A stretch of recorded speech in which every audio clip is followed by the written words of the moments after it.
प्यारे दोस्तों, जब अल्लाह तबारक व ताला ने हज़रत मूसा अलैहिस्सलाम की मौत का इरादा फरमाया, यानी कि अल्लाह ने जब चाहा कि अब मूसा को मौत देनी है, तो उस वक्त अल्लाह तबारक व ताला ने अपने मौत के फरिश्ते को हज़रत मूसा अलैहिस्सलाम के पास भेजा, यानी कि मलकुल मौत को ये हुक्म दिया कि हज़रत मूसा अलैहिस्सलाम के पास जाए और उनकी रूह कब्ज़ करके ले आए। याद रखें दोस्तों, नबियों को भी मौत आती है, लेकिन ये सिर्फ एक लम्हे के लिए आती है, फिर उनको हमेशा हमेशा के लिए जिंदा कर दिया जाता है। लेकिन जब नबियों को मौत आती है तो उस वक्त मौत का फरिश्ता उनकी बारगाह में बड़े ही अदब के साथ में पेश आता है। अब अल्लाह ताला का हुक्म पाते ही मौत का फरिश्ता यानी कि मलकुल मौत हज़रत मूसा अलैहिस्सलाम के पास आए और आने के बाद में कहने लगे, ए मूसा, मैं आपको लेने के लिए आया हूँ, चलिए आपका वक्त पूरा हो चुका है। ये सुनकर हज़रत मूसा अलैहिस्सलाम ने फरमाया, तुम ये क्या कह रहे हो, कहाँ पर चलना है? तो हज़रत इज़राइल अलैहिस्सलाम कहने लगे कि मैं मौत का फरिश्ता हूँ और आपको लेने के लिए आया हूँ। ये बात सुनकर हज़रत मूसा अलैहिस्सलाम ने फरमाया कि अच्छा, तो तुम मुझे मारने के लिए आए हो, तुम मुझे मौत देने के लिए आए हो? इतना सुनते ही वो मौत का फरिश्ता कहने लगा कि हाँ, मैं आपको मारने के लिए आया हूँ, मैं आपकी रूह कब्ज़ करने के लिए आया हूँ। बस इतना सुनना था कि हज़रत मूसा अलैहिस्सलाम नाराज़ हो गए और आपने मौत के फरिश्ते को यानी कि मलकुल मौत को एक ज़ोरदार थप्पड़ जड़ दिया, और थप्पड़ इतना ज़ोर का था कि वो सीधा मलकुल मौत के चेहरे पर जाकर लगा, जिससे हज़रत इज़राइल अलैहिस्सलाम की एक आँख बाहर आ गई।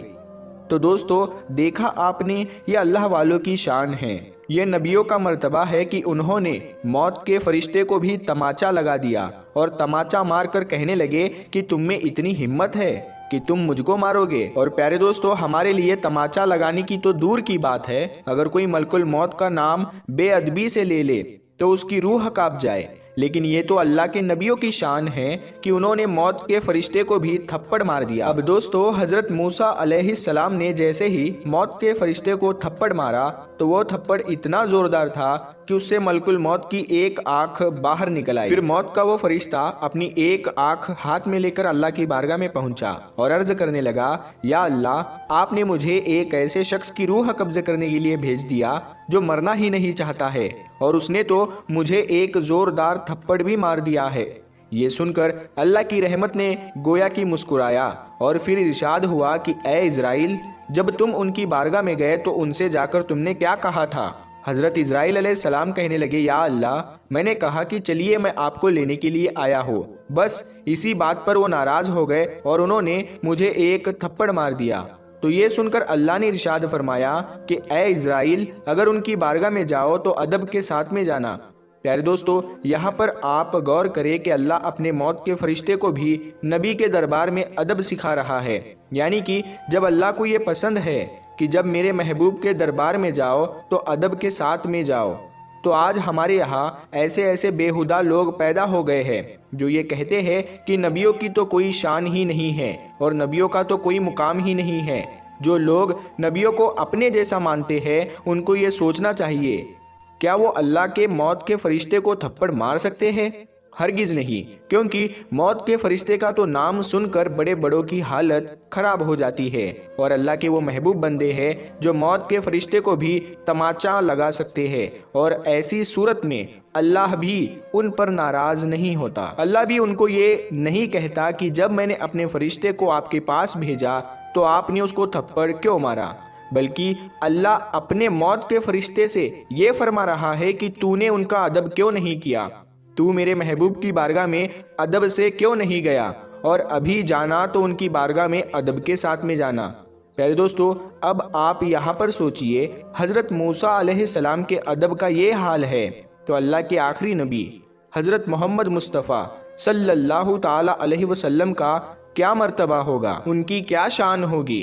प्यारे दोस्तों, उसके बाद में वो अल्लाह का मौत का फरिश्ता यानी मलकुल मौत फिर से हज़रत मूसा अलैहिस्सलाम की बारगाह में एक बैल लेकर हाजिर हुए, और बड़े ही अदब के साथ में मौत का फरिश्ता अर्ज करने लगा, ए मूसा अलैहिस्सलाम, इस बैल पर आप अपना हाथ रख दीजिए, जितने भी बाल आपके हाथ के नीचे आएंगे अल्लाह के हुक्म से उतने ही साल आपकी उम्र बढ़ा दी जाएगी। یہ سن کر اللہ کے نبی حضرت موسیٰ علیہ السلام نے فرمایا کہ پھر کیا ہوگا، یعنی کہ پھر اس کے بعد میں کیا ہوگا؟ تو ملک الموت نے کہا کہ پھر تو وہی ہوگا جو اللہ چاہے گا۔ تو حضرت موسیٰ علیہ السلام نے فرمایا تو پھر اللہ کی کیا چاہت ہے؟ تو پھر موت کے فرشتے نے کہا تو پھر آپ کو بھی موت آئے گی، یعنی کہ پھر آپ کو بھی یہاں سے چلنا ہوگا۔ یہ سن کر حضرت موسیٰ علیہ السلام نے فرمایا کہ جب کل مجھ کو چلنا ہی ہے تو پھر آج ہی کیوں نہیں؟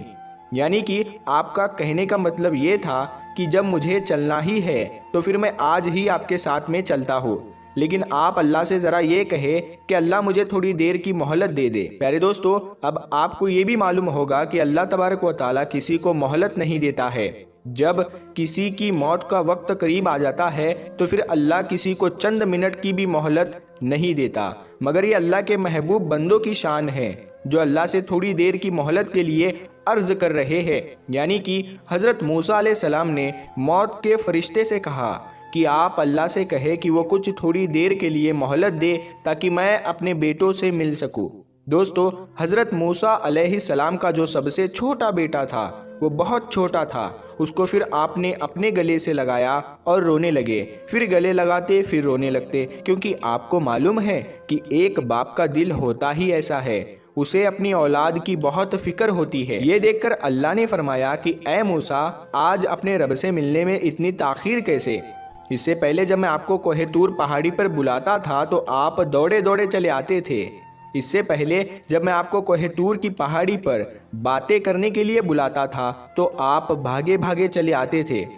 اے موسیٰ، آج تو میں تمہیں اپنا دیدار کرانے کے لیے بلا رہا ہوں، پھر آج اتنی دیری کیوں ہے؟ کیا تم کو اپنے رب سے ملنے کی خواہش نہیں ہے؟ یہ سن کر حضرت موسیٰ علیہ السلام نے فرمایا یا اللہ، مجھ کو آپ سے ملنے کی خوشی ضرور ہو رہی ہے، مگر ساتھ میں مجھے میرے چھوٹے بیٹے کی فکر بھی ہو رہی ہے۔ آج میرے اس چھوٹے بیٹے کی محبت نے میرے پیروں میں زنجیر ڈال دی ہے۔ یا اللہ، میں یہ سوچ رہا ہوں کہ میرے جانے کے بعد میں میرے اس چھوٹے بیٹے کا کیا ہوگا؟ میرا یہ بچہ یتیم ہو جائے گا، میرا یہ سب سے چھوٹا بیٹا ہے، میرے جانے کے بعد میں اس کا کیا حال ہوگا؟ اس کی روزی روٹی کا کیا حال ہوگا؟ اس کے کھانے پینے کا کیا ہوگا؟ بس اتنا سنتے ہی اللہ تبارک و تعالیٰ نے ارشاد فرمایا اے موسیٰ، تب تو دیری کر رہا تھا اپنے اس بیٹے کی وجہ سے، اب ذرا ہم دیری کرا دیتے ہیں اور تجھے یہ بتا دیتے ہیں کہ تمہارے اس بیٹے کا کیا ہوگا۔ پھر اللہ تبارک و تعالیٰ نے ارشاد فرمایا اے موسیٰ، اپنے سامنے جو تم یہ دریا دیکھ رہے ہو اس پر اپنا عصا مارو۔ ارشاد الہی پاتے ہی حضرت موسیٰ علیہ السلام نے دریا پر اپنا عصا مارا۔ عصا مارتے ہی دریا پھٹ گیا، اور جیسے ہی دریا پھٹا تو دریا کی تہ میں ایک چھوٹا سا پتھر پڑا ہوا تھا۔ اللہ نے پھر فرمایا اے موسیٰ، اب اس پتھر پر بھی ذرا اپنا عصا مارو۔ حضرت موسیٰ علیہ السلام نے پھر اس پتھر پر بھی اپنا عصا مار دیا۔ عصا مارتے ہی اس پتھر کے دو ٹکڑے ہو گئے۔ حضرت موسیٰ نے دیکھا کہ اس پتھر کے اندر ایک چھوٹا سا کیڑا بیٹھا ہوا ہے اور اس کیڑے کے منہ میں ایک ہرے رنگ کا پتا ہے اور وہ کیڑا اس پتے کو کھا رہا ہے۔ حضرت موسیٰ علیہ السلام نے دیکھا کہ دریا کی تہ میں ایک پتھر تھا، پتھر کے بیچ میں ایک کیڑا تھا جہاں پر ہوا پانی بھی پہنچ نہ سکے، مگر اس کے منہ میں ایک ہرے رنگ کا پتا ہے جسے وہ کھا رہا ہے۔ یہ دیکھ کر حضرت موسیٰ علیہ السلام بہت حیران ہوئے اور اللہ کی قدرت پر قربان ہونے کو دل چاہا۔ پھر اللہ تبارک و تعالیٰ کا ارشاد ہوا اے موسیٰ، دریا کی تہ میں ایک پتھر کے بیچ میں ایک کیڑا اور کیڑے کے منہ میں پتا، جب ہم اس کیڑے کو رزق پہنچا سکتے ہیں جہاں پر ہوا پانی بھی نہ پہنچ سکے، تو پھر تمہارا یہ بیٹا تو پھر بھی ایک انسان ہے۔ جب ہم پتھر کے اندر کے کیڑے کو نہیں بھول سکتے تو پھر تمہارے اس بیٹے کو کیسے بھول جائیں گے؟ مخلوق کو ہم نے پیدا کیا ہے تو پھر اس کے رزق کی ذمہ داری بھی ہماری ہے۔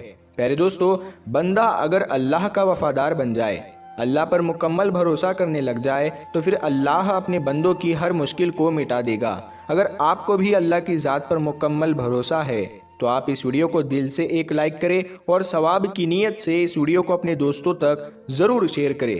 پیارے دوستو، ہم ملتے ہیں پھر ایک نئی ویڈیو کے ساتھ میں، تب تک کے لیے السلام علیکم، اللہ حافظ۔